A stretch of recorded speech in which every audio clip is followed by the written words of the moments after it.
Olá, eu sou o Caio e nesse vídeo nós vamos falar um pouco sobre Fibonacci. É, Fibonacci, na verdade, né, a sequência de Fibonacci é uma sequência bem conhecida e esse problema, ele é um problema simples que ajuda bastante a gente a entender alguns usos de otimização de código, ou até mesmo vai entrar aí a palavrinha, né? Programação dinâmica. Só que antes, né? Então eu vou aqui mostrar a tela, um site, né? Que eu acho que mostra muito bem. Como que você gera, né? Essa sequência de Fibonacci? O elemento atual, ele sempre é a soma dos dois anteriores, né? Igual aqui está mostrando mesmo, né? É, Só tem alguns casos bases, né? Por exemplo, o Fibonacci de 0 é 0, o de 1 é 1, o de 2 é 1, mas a partir do 3, o 3 é a soma dos dois últimos, né? Aí acaba que é 1 mais 1, 2. Agora, o 4 é a soma dos dois últimos, 2 mais 1, 3. E assim por diante você gera. É, ok, então tem várias maneiras, né, de poder resolver isso, mas uma forma que eu gosto, né, de trazer é sempre a forma recursiva, porque já ajuda você a pensar, né, de forma recursiva, que a natureza de diversos problemas são recursivos, mas também tem um aspecto que você consegue aplicar aí a programação dinâmica. É, assim, uma das formas, né, de resolver. Então, quando a gente está falando de recursão, é uma coisa que chama ela mesma. Então, uma das coisas principais, né, para você entender recursão é você entender que sempre precisa de um caso base. Porque se você não tiver um caso base bem definido, ocorre a chance de você entrar no loop infinito, né? E, ok, né, e aqui, nesse casos bases, né, a gente pode até voltar aqui e ver, já está bem definido, né? São isso, né? Aqui, deixa eu já começar a colocar. Se o n vou botar menor ou igual para, né, no caso, só no caso, sei lá, as nossas entradas poderiam ser negativas, não sei. Assim, eu acho que esse caso não é previsto, né, mas só colocando aqui, a gente retorna 0. Se o n for igual a 1, vou botar igual a gente retorna 1. Se o n for igual a 2, a gente retorna 1. A gente está só realmente colocando ali. Caso não seja, né, não caia nesses casos bases, a gente vai fazer o quê?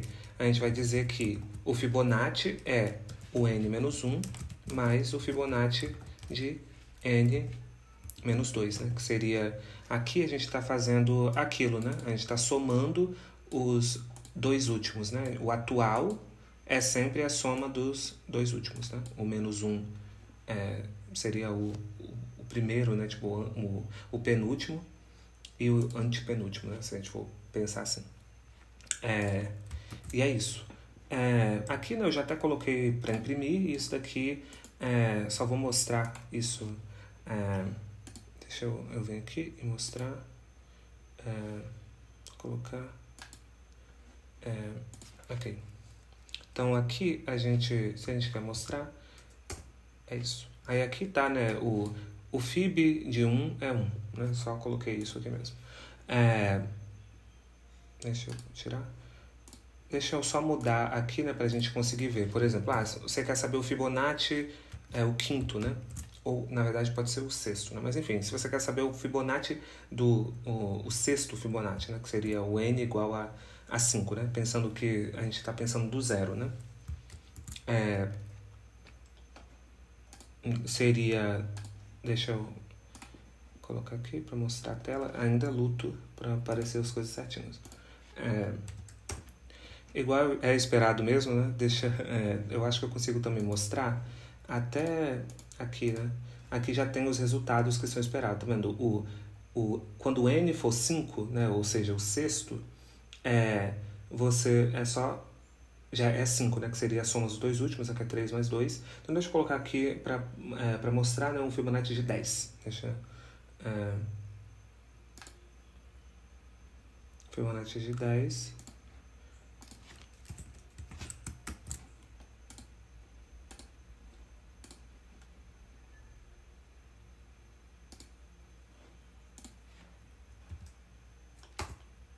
55, que é o esperado. Deixa eu colocar aqui. Isso, o Fibonacci de 10 aqui é 55. Ok, né? Aqui, ok, a gente já resolveu então o problema. Mas tá, o que é interessante do Fibonacci? É que se você for ver, se a gente fosse fazer uma análise aqui, né, de complexidade, a gente vai dizer que o tempo, né, seria O de n, né, porque se você parar a pensar, uma chamada recursiva, né, ele vai, quando ele chega no caso base, vai ser quando o n, né, você vai sempre subtraindo ali 1 e 2, né, a gente pode pensar que mais ou menos seria O de n, né, então quando você meio que vai subtraindo 1 até chegar ao 0, né, e isso chega no caso base, então esse é o... opa, desculpa, esse daqui é o espaço que eu estou querendo dizer. Você vai... quando você faz uma chamada recursiva, toda vez que alguma coisa vai pro call stack, né, ele ocupa um espaço. E aí, no caso, como você está sempre diminuindo 1 até chegar ao 0, você coloca aqui que o espaço é O de n. O tempo já é diferente, né? O tempo já é... o tempo já é... desculpe. O tempo já é exponencial. Porque se você for parar para pensar, a cada chamada, né, a cada número, se você for pensar, ele tem que se dividir nessas duas chamadas, né? O n-1 e o do n-2. No próximo também vai, cada uma, né, se você fosse pensar como se fosse uma árvore, né, você, só dando aqui um exemplo, né, por exemplo, 5, vai ser chamado para o n-1, que seria 4, e o n-2, 3. Lembrando, né, que ele vai sempre chamando recursivamente até encontrar o caso base. Para o 4, né, vai se dividir de novo em duas chamadas, né? Para o n-1, que seria 3, e para o n-2, 2. No caso do 3, a mesma coisa aqui. n-1, 2, né? Isso, 1. Se você for ver, né, tipo, ele vai fazendo isso para cada um desses, né? No caso aqui, esses dois chegam no caso base, né? E quando chega no caso base, ele vai retornando. Mas a gente já consegue ver que, por exemplo, aqui foi chamado uma vez, aqui foi chamado 2 vezes, aqui 4. Se continuasse, seria 2 elevado a 3, né? Que seriam 8 vezes, e assim assim continua. Então, isso faz com que aqui seja 2 elevado, né? Seria uma exponencial. Se a gente for pensar na questão exponencial, é bem ruim, né? Com certeza tem um jeito da gente melhorar isso. Outra coisa, né, também só para mostrar, né? Você fala, tá, mas quando você fez ali um Fibonacci de 10, foi rápido. Eu acho que a gente... Opa, deixa eu voltar aqui. Eu acho que, né, foi questão de segundos, né? Você coloca, né? Enfim, né, foi praticamente instantâneo, né? Só que se eu colocar aqui um valor alto, né, um valor um pouco mais alto, mas não tão alto, né? Por exemplo, vamos dizer que você vai chamar isso para 30. Vou só colocar isso, um número que modesto, né? Que é pequeno também, né? Se você pensar 30 não é muito. E aí ainda, né, a gente vai ver que já tem uma demora, né? Viu? Você já deu para perceber que não foi tão rápido quanto, né? Se a gente for chamar agora, por exemplo, trocar aqui para 50, a gente já vai ver que... Eu nem sei se 50 faz. Eu acho que 50 já não faz. Tá vendo que já ficou preso aqui? Por quê? Porque se a gente for olhar, é um 2 elevado a 50, né? Que seria o número de operações. E que a gente já sabe, né, que vai ser um número né, de operações bem grande, né? Deixa eu só cortar. Tá? Então, o que a gente... resolvendo, né, dessa forma, a gente precisa pensar em algum tipo de otimização. E é aí que entra, né, a famosa programação dinâmica, DP, né, o Dynamic Programming. Ou, né, às vezes você vê DP, né, que seria programação dinâmica. O que seria isso? Né? Existem duas formas, né, de resolver esses problemas, né, com a programação dinâmica. Tem a forma tabular e tem a forma de memorização. o jeito que eu vou mostrar aqui é a parte de memorização. O que seria a memorização? A gente vai acabar entrando nessa questão do... Você cria um mapa e quando a gente for ver, a gente vai vendo que sempre tem diversos problemas repetidos, né? Quando a gente vai fazer lá, por exemplo, se a gente voltar até num exemplo ali do 5, né?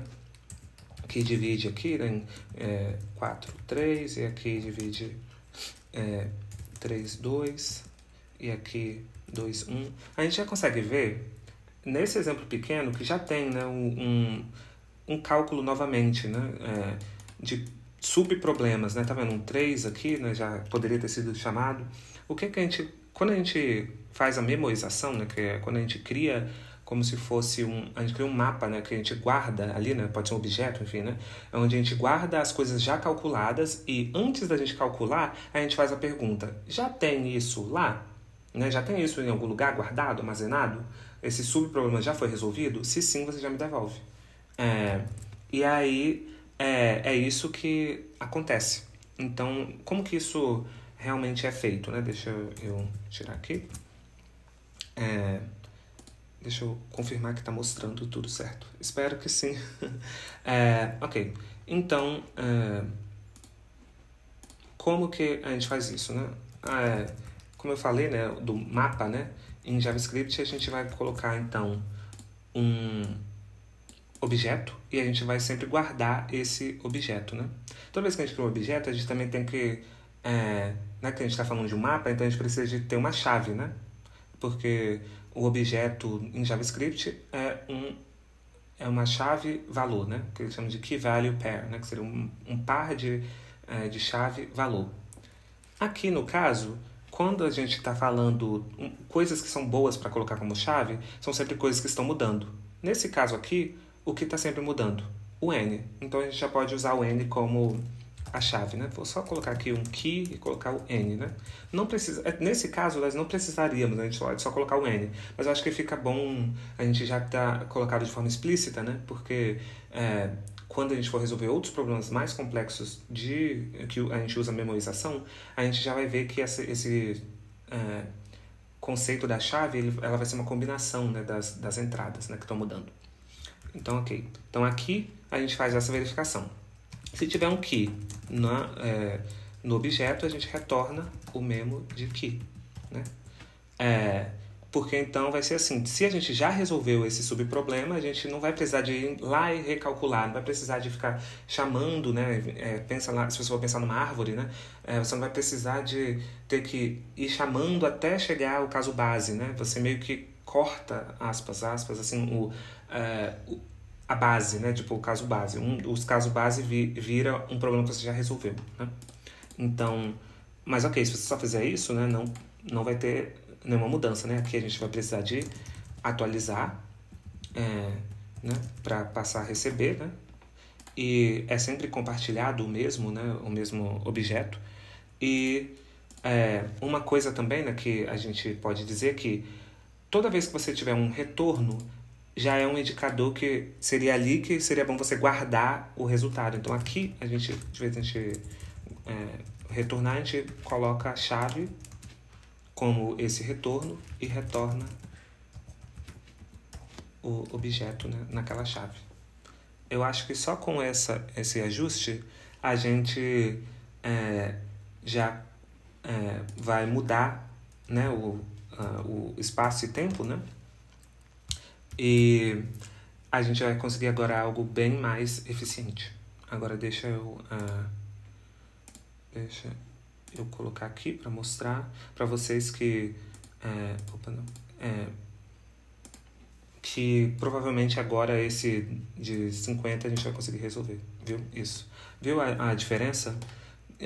Eu acho que esse exemplo eu acho legal por isso, porque a gente otimizando o código a gente já consegue ver de forma bem clara, né? Antes, né, a gente precisou até de cortar porque não iria calcular, só que com essa otimização a gente já conseguiu reduzir bastante. Sim, não é um número gigantesco, né? Mas a gente, por exemplo, até se eu colocar 100, né, por exemplo, agora isso já não vai ter mais problema. Eu mudei para 100, viu? Mesmo sendo né, para 100, né, que foi o dobro ali, já mostrou resultado bem rápido. Então agora tirando isso e só mostrando agora qual que seria então a análise de tempo. A gente continua com a mesma de espaço, né? O espaço é O de N, porque como agora a gente... acaba que não muda, né? Porque talvez pode ser que tenha alguma melhora, né? Mas assim, ainda vai ser O de N, né? Porque lembrando que a complexidade a gente sempre olha para o acaso. Então, porque a gente vai precisar de guardar cada uma das chaves, né? E aqui passa a ser...